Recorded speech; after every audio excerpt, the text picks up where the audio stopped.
Assalamualaikum warahmatullahi wabarakatuh. Perkenalkan, nama saya Abdul Mufid, NRP 33226021 dari program studi Sains Data Terapan. Dalam video ini saya akan menjelaskan mengenai beberapa tugas mata kuliah praktikum kecerdasan buatan dengan dosen pengampu Bapak Rosyid Muqtadai, Eskom MT. Langsung saja kita ke tugas yang pertama. Tugas yang pertama diberikan pada minggu kedua, yaitu representasi pengetahuan. Soal yang pertama, dalam sebuah organisasi perusahaan terdapat tri sebagai berikut. Dari tri tersebut kita dapat membaca bahwa Burhan adalah bawahan langsung dari Adi. Sebaliknya, Adi adalah atasan langsung dari Burhan. Fahri dan Farah adalah anak buah dari Bahrun, sementara Fahri, Farah, Bahrun, Ferdi, Bisrin secara keseluruhan adalah anak buah dari Burhan. Dengan menggunakan sintaks dalam bahasa prolog, buatlah representasi pengetahuan dari fakta tersebut. Di sini kita mendefinisikan beberapa predikat, yaitu anak buah dan bawahan langsung. Anak buah Adi adalah Burhan, anak buah Burhan adalah Bahrun, anak buah Burhan adalah Bisrin, dan seterusnya. Saatnya kita membuat predikat bawahan langsung dengan cara bawahan langsung dari A adalah B jika anak buah dari A adalah B. Misalnya, bawahan langsung dari Adi adalah Burhan jika anak buah dari Adi adalah Burhan.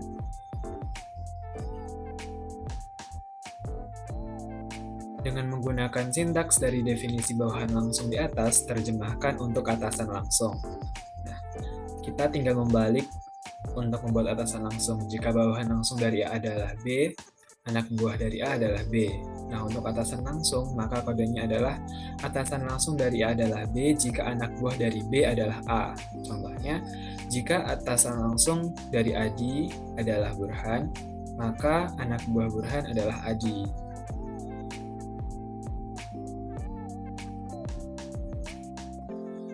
Nah, bagaimana kita membuat pertanyaan siapa bawahan langsung dari Burhan?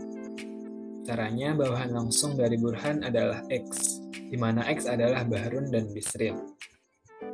Selanjutnya, dengan menggunakan deskripsi secara rekursif, buatlah sintaks untuk merepresentasikan fakta anak buah. Di sini kita membuat anak buah bawahan A adalah B, jika bawahan langsung dari A adalah B. Selanjutnya, rekursifnya yaitu anak buah bawahan dari A adalah B jika bawahan langsung dari A adalah AB, dan jika anak buah bawahan dari AB adalah B. Nah, saat ditanyakan, bawahan langsung dari Bahrun adalah X, yaitu X merupakan Fahri dan Farah. Selanjutnya, atasan langsung dari Fahri adalah Y, di mana Y adalah Bahrun. Selanjutnya, kita merepresentasikan anak buah bawahan dengan menggunakan sintaks anak buah bawahan A, B adalah jika bawahan langsung A adalah AB dan anak buah bawahan AB adalah B. Untuk pertanyaannya, anak buah bawahan dari Adi adalah X, di mana X adalah Burhan, Bahrun, Bisrin, Fahri, Farah, dan Ferdi. Selanjutnya, kita mendapatkan dari pohon keluarga di bawah ini, tuliskan suatu program dalam bahasa prolog yang menyatakan predikat anak perempuan, laki-laki, kemudian dari predikat ini buatlah relasi orang tua, saudara laki-laki, saudara perempuan, paman, bibi, kakek, dan nenek. Dapat kita ketahui di sini, Anto dan Wati adalah sebagai orang tua, dia memiliki anak yaitu Ita, Budi, dan Ida. Ita menikah dengan Denny memiliki anak Hadi, Budi memiliki anak Dina, Ida menikah dengan Rudi memiliki anak Andi dan Rita. Nah, kita membuat beberapa predikat, yaitu anak, perempuan, dan laki-laki, di mana anak Anto adalah Ita, anak Anto adalah Budi, anak Anto adalah Ida, dan seterusnya. Selanjutnya kita membuat predikat orang tua. Orang tua C merupakan orang tua dari C adalah P jika anak dari P adalah C. Untuk ayah, kita memberi keterangan tambahan. Ayah A adalah B jika ortu A adalah B, dan jika B adalah seorang laki-laki. Untuk ibu, maka B adalah seorang perempuan. Untuk saudara laki-laki S adalah SL jika ayah dari S adalah A, dan jika ayah dari SL adalah A, di mana SL adalah seorang laki-laki dan S bukanlah SL. Begitu pula untuk saudara perempuan. Untuk paman, kita membuat predikat dengan cara paman dari A adalah B jika ortu dari A adalah KN dan saudara laki-laki dari KN adalah B. Untuk bibi sama, tapi kita menggunakan saudara perempuan. Selanjutnya untuk kakek dan nenek. Untuk kakek dari A adalah KN jika ortu dari A adalah B dan ayah dari B adalah KN. Sedangkan untuk nenek kita menggunakan ibu.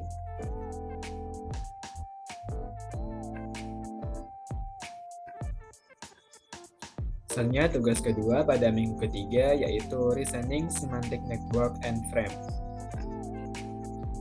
Masih sama, kita membuat kode menggunakan bahasa prolog. Diketahui beberapa fakta di bawah ini.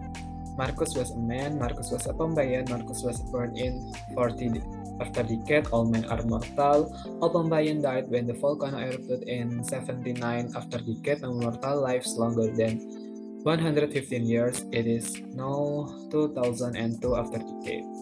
Representasi dari fakta di atas adalah seperti di bawah ini. Marcus adalah seorang man, Marcus adalah pembayan, Marcus lahir pada tahun 40, mortal adalah X jika man adalah X. Dead sama dengan dead adalah X jika mortal adalah X, dan H adalah X, H, dan H lebih besar daripada 150. Selanjutnya untuk date kedua, yaitu date adalah X jika pembayan sama dengan adalah X, year adalah Y, dan Y lebih besar daripada 79. Selanjutnya kita membuat predikat tahun, yaitu tahun sekarang adalah 2022. Untuk predikat umur kita definisikan dengan cara H adalah X, H jika birth X, birth, year adalah Y, dan H adalah Y kurangi birth, di mana Y adalah tahun sekarang dan birth adalah tahun kelahiran. Selanjutnya kita membuat pertanyaan apakah Marcus telah meninggal, dan jawabannya adalah true. Dikarenakan Marcus bersifat mortal, dikarenakan ia adalah seorang man. Selain itu, ia juga merupakan seorang pembayan. Ketika tahun 2002, maka ia dinyatakan meninggal karena tidak ada man yang umurnya lebih dari 150 tahun. Selain itu, pembayan juga akan meninggal setelah tahun 79. Oleh karena itu, jawaban untuk pertanyaan di atas adalah true karena Marcus telah meninggal. Untuk tugas selanjutnya diketahui beberapa fakta sebagai berikut. Anas adalah seorang lulusan SD. Anas adalah WNI. Anas dilahirkan pada tahun 1952. Semua orang WNI yang lulusan SD tidak dapat menjadi PNS lagi jika umurnya lebih dari 35 tahun. Anas mencoba daftar menjadi PNS pada tahun 1985. Semua PNS akan pensiun jika umurnya mencapai 60 tahun. Sekarang tahun 2005.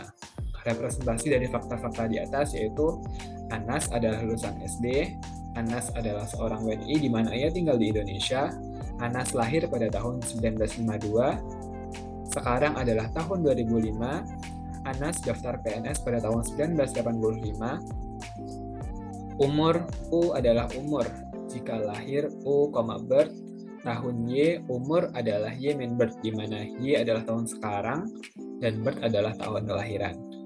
Umur DF atau umur daftar di sini X, umur DF jika daftar PNS X, Y, jika lahir X, Z, umur DF adalah Y min Z, yaitu tahun ini dikurangi lahirnya. PNS X jika WNI X, Indo, lulusan X, SD, umur DF X, umur DF lebih besar, lebih kecil sama dengan 35. Dan yang terakhir yaitu pensiun Y. Jika PNS adalah Y. Umur Y, umur lebih besar sama dengan 60. Selanjutnya, apakah jawaban dari pertanyaan apakah Anas sudah pensiun saat ini? PNS Anas true, pensiun Anas false. Alasannya, Anas mendaftar PNS pada tahun 1985, di mana umurnya masih 33 tahun. Berarti ia dapat diterima sebagai seorang PNS sehingga jawaban dari pertanyaan adalah true. Untuk pertanyaan selanjutnya menghasilkan false dikarenakan usia Anas baru menginjak 53 tahun. Sedangkan seorang PNS dapat dikatakan pensiun apabila usianya mencapai 60 tahun. diketahui beberapa fakta lagi, yaitu Andi adalah seorang mahasiswa. Andi masuk jurusan elektro. Setiap mahasiswa elektro pasti mahasiswa teknik. Kalkulus adalah mata kuliah yang sulit. Setiap mahasiswa teknik pasti akan suka kalkulus atau akan membencinya. Setiap mahasiswa pasti akan suka terhadap suatu mata kuliah. Mahasiswa yang tidak pernah hadir pada mata kuliah sulit, maka mereka pasti tidak suka terhadap mata kuliah tersebut. Dan yang terakhir, Andi tidak pernah hadir mata kuliah kalkulus. Representasi dari fakta-fakta di atas adalah sebagai berikut. Andi adalah seorang mahasiswa. Andi memiliki jurusan elektro. Mahasiswa teknik X jika jurusan X, Y sama dengan teknik. Kalkulus merupakan mata kuliah sulit. Suka XY jika mahasiswa teknik X, MK sulit Y, tidak membenci X, Y, atau tidak MK sulit, maka dapat didefinisikan sebagai suka. Selanjutnya membuat pernyataan Andi tidak hadir pada kalkulus. Selanjutnya benci X, Y jika tidak hadir X, Y. Artinya, X benci Y jika X tidak hadir pada mata kuliah Y. Benci MK, X, Y. X benci mata kuliah Y jika X tidak hadir pada mata kuliah Y. Suka MK, X suka mata kuliah Y jika X suka mata kuliah Y, atau jika X tidak membenci mata kuliah Y. Nah, di sini kita akan menanyakan apakah Andi menyukai mata kalkulus atau tidak. Suka MK, Andi, kalkulus, dan jawabannya adalah false. Jawaban dari pertanyaan false dikarenakan Andi tidak hadir ketika mata kuliah kalkulus, di mana hal tersebut dapat diartikan bahwa Andi membenci mata kuliah kalkulus. Selanjutnya kita masuk pada materi semantic network. Diberikan sebuah soal. Pada suatu pulau terdapat dua tipe manusia, yang vegetarian dan kanibal. Suatu hari, 2 vegetarian dan 2 kanibal berada di pinggir kiri sungai. Di sisi mereka terdapat kapal yang dapat menampung maksimum 2 orang. Tujuan dari teka-teki ini adalah untuk mencari cara bagaimana mengangkut semua vegetarian dan kanibal ke sisi kanan sungai. Yang membuat teka-teki ini sulit dipecahkan adalah bahwa jumlah tipe orang kanibal yang berada di pinggir sungai atau berada di kapal tidak boleh melebihi jumlah orang bertipe vegetarian. Bagaimana representasi permasalahan di atas menggunakan grab? Keterangan K adalah kanibal, V adalah vegetarian. Di sini kondisi semulanya yaitu KK dan VV berada di sebelah kiri sungai, di mana 2 kanibal dan 2 vegetarian berada di kiri sungai. Cara yang pertama yaitu 2 kanibal menyeberang terlebih dahulu ke sisi kanan sungai. Di sini saya mengasumsikan bahwa kapal tersebut tidak memiliki pengemudi, sehingga salah satu manusia harus mengemudikan kapal tersebut. Setelah itu, kanibal yang sudah berada di kanan sungai, salah satunya kembali ke sebelah kiri sungai. Lalu, 2 vegetarian menyeberang ke kanan sungai. Setelah menyeberang, 1 kanibal yang masih berada di kanan sungai kembali ke kiri sungai untuk menjemput kanibal yang masih berada di kiri sungai, untuk kemudian 2 kanibal tersebut ke kanan sungai. Cara yang kedua, yaitu kanibal dan vegetarian masing-masing menyeberang ke kanan sungai. Selanjutnya, 1 kanibal tetap berada di kanan sungai dan vegetarian kembali ke kiri sungai. Selanjutnya, 2 vegetarian tersebut ke kanan sungai meninggalkan kanibal di kiri sungai sendirian. Soalnya kanibal tadi yang sendirian ditemani oleh vegetarian yang kembali dari kanan sungai untuk menjemputnya. Selanjutnya, kanibal dan vegetarian tersebut menyeberang ke kanan sungai sehingga mereka semua berada di kanan sungai.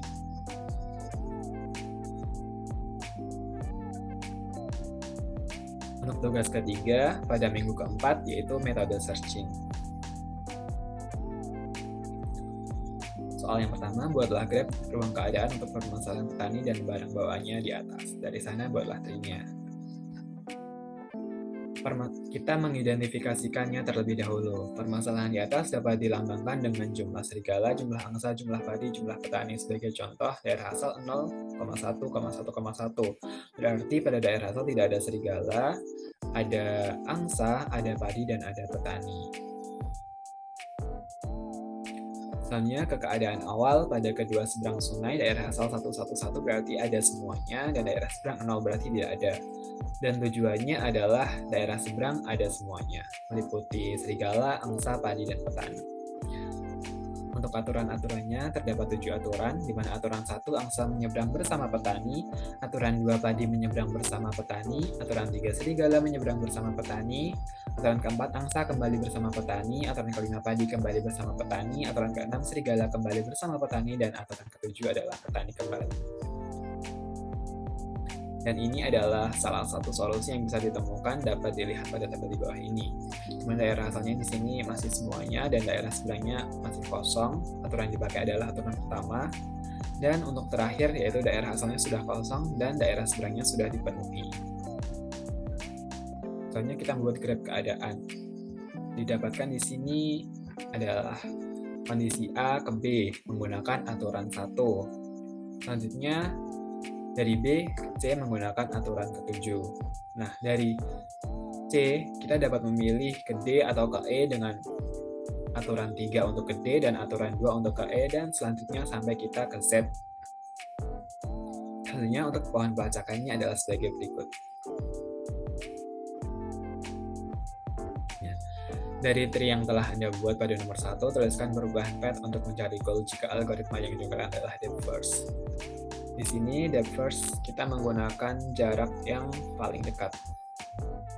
Untuk path depth first search-nya yaitu A ke B, B ke C, C dapat ke E dan ke D, tapi di sini kita memilih ke E, yaitu E ke G, G ke H, H ke I, dan I ke Z. Selanjutnya kita menggunakan metode breadth first search. Nah, karena di sini tadi untuk depth first kita hanya memilih satu jalur, di sini kita memilih 2 jalur, di mana dari A ke B, B ke C, C ke E, E ke D, D ke G, G ke F, F ke H, H ke H, H ke I ke I, dan I ke Z. Untuk path-nya yaitu A ke B, B ke C, C bisa ke E dan ke D, E ke G, G ke D, D ke F, F ke G, G ke H, H ke F, F ke H, H ke H, H ke I ke I ke Z, Z ke I, dan I ke Z. Selanjutnya, terdapat persoalan, terdapat 2 buah teko masing-masing berkapasitas 4 galon, teko A dan 3 galon untuk teko B. Tidak ada tanda yang menunjukkan batas ukuran pada kedua teko tersebut. Permasalahannya bagaimanakah kita dapat mengisikan tepat 2 galon air ke dalam teko yang berkapasitas 4 galon? Dari permasalahan di atas, untuk mendefinisikan masalah sebagai ruang keadaan, kita tentukan langkah-langkah sebagai berikut.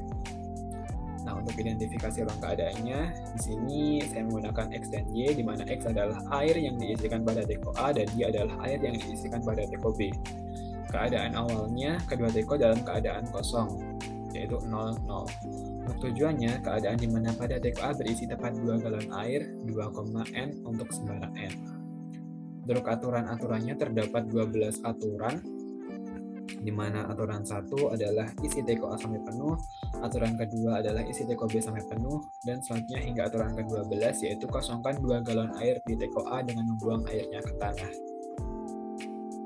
Solusi yang saya temukan di sini ada 2, sehingga kita mendapatkan graf keadaan seperti ini. Dari S kita dapat ke A dan ke B. Jika ke A menggunakan aturan 1 dan ke B menggunakan aturan 2. Nah, dari A kita juga dapat kepada 2 titik yaitu ke E dan ke D. Jika ke E menggunakan aturan 8 dan ke D menggunakan aturan 10. Sedangkan dari B kita hanya bisa ke C menggunakan aturan ke-9, dan selanjutnya sampai kita ke Z, mulai dari I menggunakan aturan 8 dan dari K kita menggunakan aturan 9. Sehingga didapatkan pohon pelacakan sebagai berikut. Nah, dari tree yang telah Anda buat pada gambar nomor 4, kita membuat program DFS-nya seperti ini. DFS tadi adalah kita memilih jarak terdekat dari S ke B, B ke C, C ke G, G ke I ke K, dan K ke Z. Untuk path-nya yaitu dari S kita bisa ke B dan ke A, tapi kita memilih yang ke B saja, yaitu B ke C, C ke G, G ke I ke K, dan K ke Z. Selanjutnya nomor 6, kita membuat pet BFS-nya.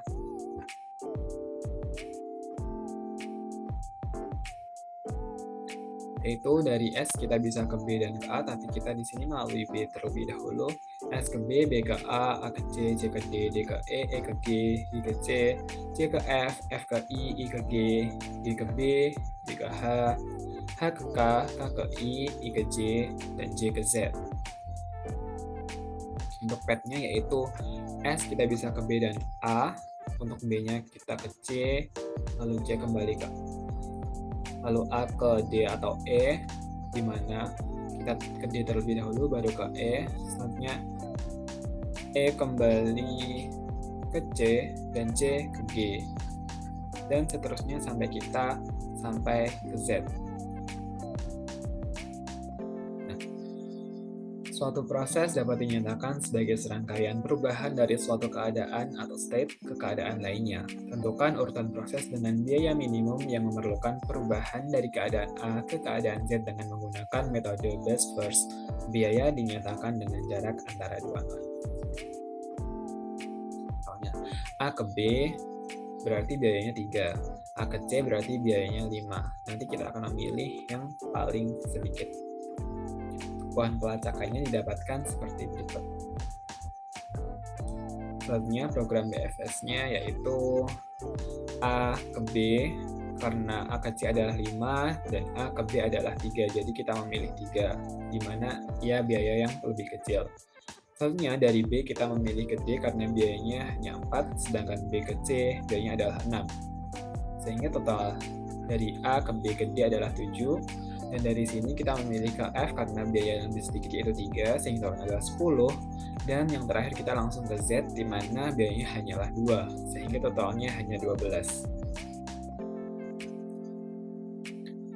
Selanjutnya, lakukan langkah pencarian untuk graph di atas dengan menggunakan metode branch and bound with dynamic programming.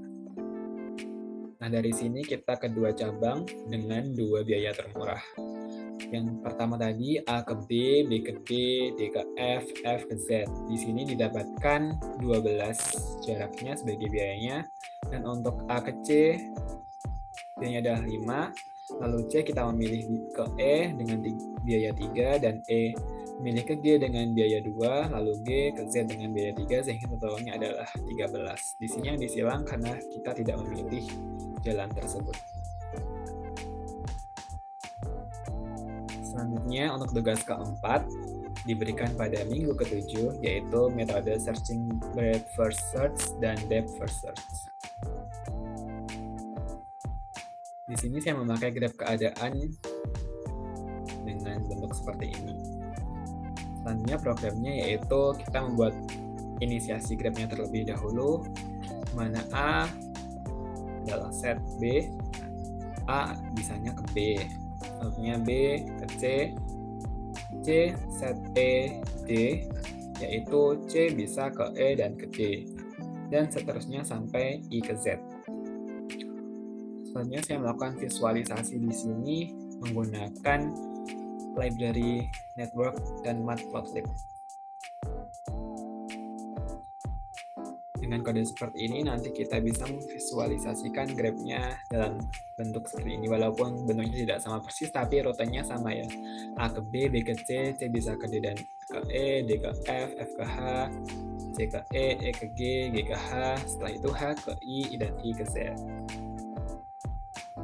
Selanjutnya untuk metode BFS-nya, sama seperti tadi kita melakukan inisiasi terlebih dahulu. Di sini agak sedikit berbeda karena tadi dari C kan kita bisa ke E dan ke D, sehingga kita mendefinisikan untuk jalur masing-masing dari E yaitu ke D dan ke G, dan untuk D kita ke G dan ke F, selanjutnya G dari F ke H, dan F itu H yaitu HI, HII, I ke Z, I dan Z ke Z. Selanjutnya, kita akan mencetak untuk semua pet BFS-nya menggunakan user defined function seperti ini. Kita menggunakan looping while dan looping for di dalamnya. Selanjutnya kita akan mencarinya dengan memasukkan nilai start dan nilai goal-nya. Dan nilai dari program BFS nanti akan disimpan dalam list. Selanjutnya didapatkan hasilnya seperti ini. Ini adalah semua jalur yang bisa dilewati. Deskripsinya yaitu program ini membuat fungsi BFS yang digunakan untuk mencari jalur terpendek antara dua node start dan goal. Pada graf BFS, fungsi BFS menggunakan queue untuk mengeksplorasi node-node pada graf BFS secara bertahap. Dimulai dari node start, algoritma ini mengunjungi semua node yang terhubung dengan node start, kemudian mengunjungi semua node yang terhubung dengan node-node tersebut, dan seterusnya, hingga ditemukan node goal. Hasil akhir dari program ini adalah daftar jalur terpendek dari node start ke node goal dalam graf BFS. Output dari program berupa list yang berisi semua jalur terpendek yang ditemukan. Selanjutnya, kan tadi listnya masih memiliki banyak jalur ya. Soalnya kita membuat fungsi sendiri untuk menemukan BFS terpendeknya, yaitu membuat fungsi shortest BFS. Nah, fungsi ini digunakan untuk mencari jalur terpendek, yaitu jalur yang ditemukan adalah A ke B, B ke C, C ke D, D ke F, F ke H, H ke I, dan I ke Z. Misalnya untuk metode DFS, sama seperti sebelumnya kita melakukan inisiasi terlebih dahulu. Untuk DFS sendiri tidak jauh berbeda dengan yang awal karena sifatnya sama, yaitu kita hanya perlu mencari ke satu arah terpendek saja. Untuk program semua pet DFS-nya tidak jauh berbeda. Di sini saya menggunakan conditional, lalu kemudian menggunakan looping for. Untuk hasilnya yaitu A, B, C, D, F, H, I, Z, dan A, B, C, E, G, H, I, Z. Di mana program ini membuat fungsi DFS yang digunakan untuk mencari path dari node start ke node goal pada graf DFS. DFS bekerja dengan cara memilih satu node, kemudian mengunjungi node tetangga dari node tersebut secara rekursif, hingga ditemukan goal atau semua node telah dikunjungi. Tujuan dari program ini adalah untuk mengimplementasikan DFS dan menghasilkan semua path yang valid dari node start ke node goal pada graf DFS. Hasilnya berupa list yang berisi beberapa path, tergantung pada jumlah solusi yang ditemukan. Karena isi dari listnya ada 2, berarti solusi yang ditemukan ada 2. Selanjutnya kita membuat path terpendek DFS dengan fungsi shortest DFS. Nah, karena tadi nggak jauh beda, di mana ini panjangnya sama, jadi di sini yang tertulis adalah A, B, C, D, F, H, I, Z. Dan tugas terakhir yaitu tugas pada minggu ke-8, game NIM 11 lidi.